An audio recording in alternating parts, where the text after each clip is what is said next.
In today's video, I'm going to teach you how to customize letters and numbers using PowerPoint, a creative way to bring some flair and uniqueness to your presentations. Whether you're giving a big talk or just want to impress your audience, these customization techniques will help your text stand out. First, let's kick things off by opening PowerPoint on your computer. If you haven't already done so, make sure that the PowerPoint application is installed and ready to go. Once you have it open, navigate to the PowerPoint presentation that you'd like to customize.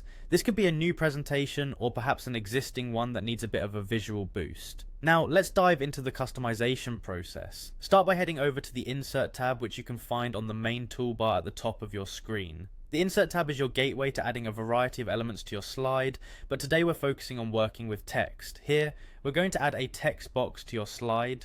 Click on the text box option, then draw the box onto your slide in the spot where you want to place your customized letter or number.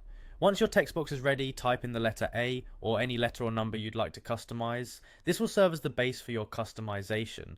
Now, with the letter or number selected, you'll notice a new range of options becoming available. What we're aiming for next is the Format Shape tab, so head over there. In the Format Shape tab, look for the Text Fill option. This is where things start to get really fun, as Text Fill is where you can alter the visual appearance of your text. Click on Text Fill and you'll see several choices. For this tutorial, we're going to use a picture to fill our text. Click on Picture. This is where you'll add some personal flair. Next up, select the option to choose a picture from a file. This means you're going to select an image stored on your computer to fill your text. Once you click here, a File Explorer window will pop up.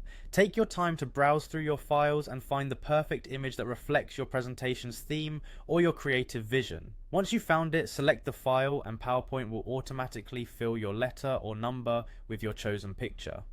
There you have it. You've just learned how to customize letters and numbers in PowerPoint with images. This technique can add a whole new level of professionalism and personalization to your presentations. Feel free to experiment with different images and text to create impressive and visually engaging slides. Thanks for tuning in and happy presenting.